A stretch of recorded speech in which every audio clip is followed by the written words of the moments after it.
Good Erev Shabbos, dear community family. Always an honor to share some words with you in honor of Shabbos. This Shabbos especially is very outstanding, very particularly holy, as we bless the new month of Tammuz, Shabbos Mevorchim. And within that blessing of the month, to Rosh Chodesh, first day of the month, which comes very close to Shabbat. It's called the head of the month. Not the beginning, but the head. Just like the head contains within it all the control systems and all the factors that make every part of the body work, from the feet to the heart, so too does Rosh Chodesh contain all of the forces and energies and positive things and elements that accrued during that important month of Tammuz. It's very interesting as well that this week, on Thursday, the Jewish world will again commemorate the 29th anniversary of the Hilula, of the day of the passing of the Rebbe, the Lubavitcher Rebbe, from this physical space to a more ephemeral, ethereal space that in many ways, the Zohar tells us, the Tanya tells us, is much more powerful than this physical space. To such a degree that our rabbis tell us that the soul of a tzaddik, of a righteous person, is here in this physical world, though in a dimension that is not visible to the naked eye, much more present, much more powerful than he was when it was clothed in the body. For it no longer is limited by time and space. A very important factor. And it's during this week, this Shabbat, that we read the portion that gives us a little bit of an insight into the extraordinary impact in nature and dynamic renaissance that the Rebbe caused for the Jewish world in the post-Holocaust period. We read about the story of the spies, the 12 scouts that Moses sends to survey the Holy Land of Israel, to inspect it, to come back with a report on its defense mechanisms, the barriers that exist, the kind of people that live there, the kind of fruit that bears. Give us a real report. They traverse the land from length to breadth, the entire land, and they come back with a report. Everything they say is true, but they add something. They said, yes, people are powerful, the cities are powerful, the land is inconquerable, the fruit is beyond natural. We will not be able to overcome them.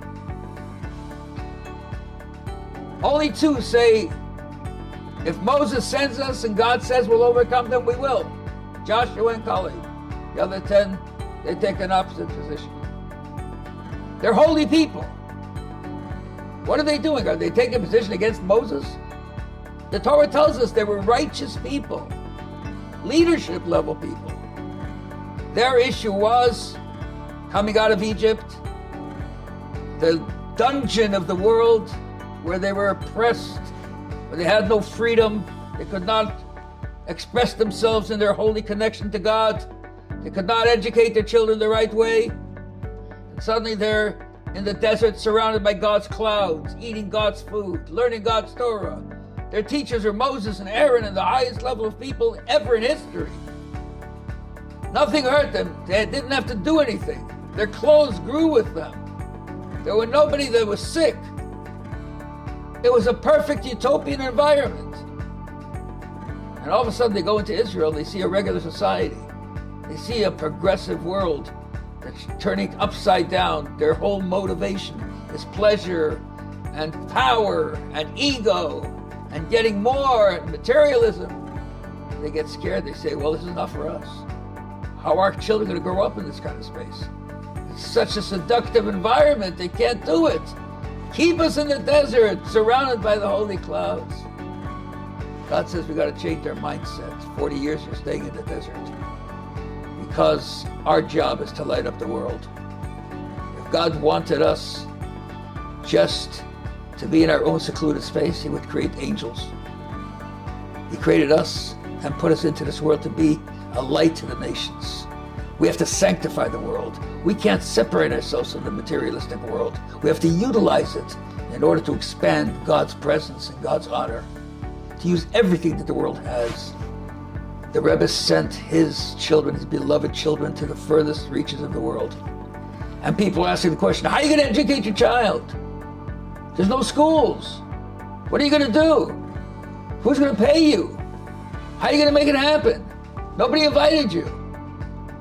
I'm not telling you a theory. I'm telling you how my life started. Exactly that way. What are you going to this place? There's really no Hasidic education. You're taking your children you're taking yourself out of this holy space, Crown Heights, Williamsburg, Mea Shearim, and you're throwing them into South Florida when there's maybe one kosher restaurant in the whole state of Florida. What are you doing? Or anywhere else like that? And the Rebbe said, no asking questions. Our nature's over the top. We don't live by the limitations of society and history. We go over the top. Our existence is beyond nature. And therefore the Rebbe said, just go there, do the right thing, because your connection is not what you can do materialistically. Your connection is God's power. Where God's power is, nobody can take the away. And therefore, as we go into this week, we go to the Shabbos, prepare ourselves for Gimel Tammuz to reestablish and recommit ourselves to the Rebbe's mission. We say to ourselves, it's time to make another level of impact on our environment. We're not here just to be ourselves. We're here to make our environment a holy space, a place that is an abode, a house for God, prepared to receive Mashiach. Have a great Shabbos. God bless you. And please, let's all see each other Thursday night as we Farbrengen here in the shul with the great Farbrengen. Everything, food will be served. We'll have a good time. We'll have guest speakers. And everybody will celebrate together and make good resolutions. Shabbat Shalom.